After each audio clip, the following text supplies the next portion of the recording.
ફોટા બધે મોદીજીના મૂકવાના અને જીતુ વાઘાણી મોટી મોટી ડંફાસ મારે કે ભાઈ પૂરતો સ્ટોક છે. આ સ્ટોક હોય તો આ બધાને શોખ છે લાઈનમાં ઊભું રહેવાનો. કૃષિ મંત્રી જીતુ વાઘાણી મોટી મોટી ડંફાસો મારે કે પૂરતો સ્ટોક છે, તો શું આ ખેડૂતોને શોખ થાય છે લાઈનમાં ઊભું રહેવાનો? આવું અમે નથી કહી રહ્યા, આવું કહી રહ્યા છે ખુદ ભાવનગરના ખેડૂતો, જ્યાંથી કૃષિ મંત્રી જીતુ વાઘાણી જીતીને આવે છે. હવે આખી ઘટના શું છે તેના વિશે વિગતે ચર્ચા કરીએ. નમસ્કાર, તમે જોઈ રહ્યા છો ચક્રવાત ન્યૂઝ. હું આપની સાથે અહેમદ.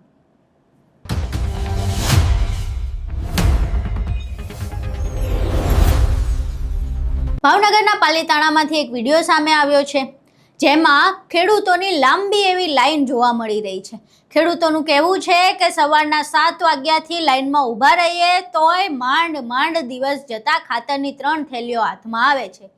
આખો વિડીયો જે છે એમાં ખેડૂતોની લાંબી કતાર જોવા મળી રહી છે. ખેડૂતો રોષે ભરાઈ રહ્યા છે કે કેટલુંક લાઈનમાં ઊભું રહેવું. પહેલાં તો જે નોટ બદલાણી એમાં લાઈનમાં ઊભા રહ્યા, પછી ડીઝલમાં લાઈનમાં ઊભા રહ્યા અને હવે પાછા આ ખાતર માટે લાઈનમાં ઊભા રહ્યા. એટલે ખેડૂતોનો શું જન્મ ખાલી લાઈનમાં ઊભા રહેવા માટે જ થયો છે?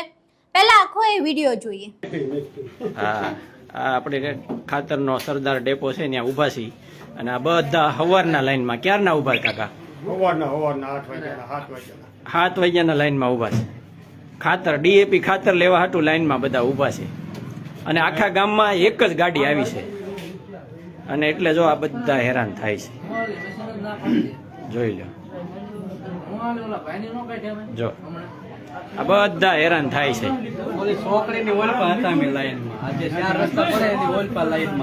અત્યારે અહીંયા વારો આવ્યો 7:45 તમે ઊભા છો અને તો હજી કેટલી થેલી મળશે તમને?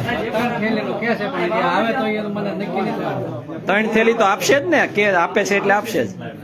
તમે લાઈન જોવો બિચારાની બધા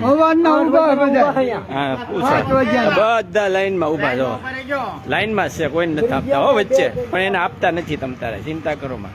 આ જો બિચારા આમ ગરમીના તપે છે, આ ભર ઉનાળે આ તડકો તો જોવો તમે.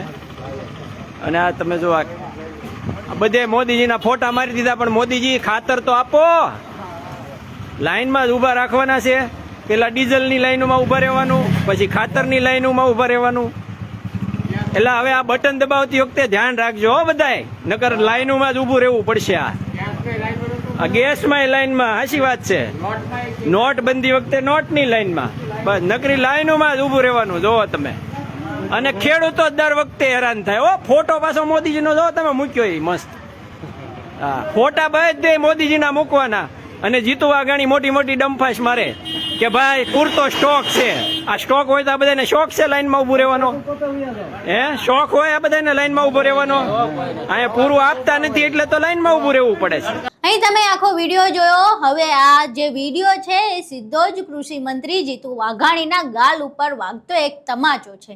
કારણ કે જે જિલ્લામાંથી પોતે ધારાસભ્ય બનીને આવે છે અને બાદમાં કૃષિ મંત્રી બને છે, એ જિલ્લાના ખુદના ખેડૂતો આટલા પરેશાન થઈ રહ્યા છે, અને એ પણ એક ખાતર જેવી સામાન્ય બાબત માટે.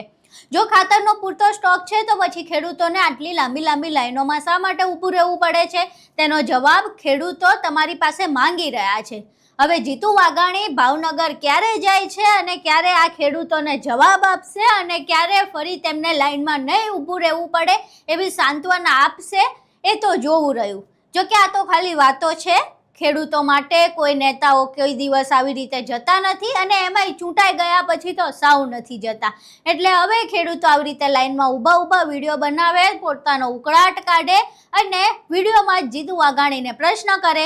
જો જીતુ વાઘાણી સુધી આ વિડીયો પહોંચતો હોય તો પછી જીતુ વાઘાણીએ જવાબ આપવો જોઈએ કે જો તમે મોટી ડંફાસો મારો છો કે પૂરતો સ્ટોક છે, તો ખેડૂતોને લાઈનમાં ઊભું રહેવાનો વારો શા માટે આવી રહ્યો છે? આખો વિડીયો જોયા બાદ તમારું શું માનવું છે જીતુ વાઘાણી વિશે? તમારે શું કહેવું છે? જે ખેડૂતોએ આરોપ લગાવ્યા છે તેના વિશે તમારું શું માનવું છે? તમારા મંતવ્યો અમને કોમેન્ટ બોક્સમાં જરૂર જણાવજો. વિડીયો પસંદ આવ્યો હોય તો વિડીયોને લાઇક કરજો, શેર કરજો અને અમારી ચેનલને સબસ્ક્રાઇબ કરવાનું ભૂલશો નહીં. નમસ્કાર.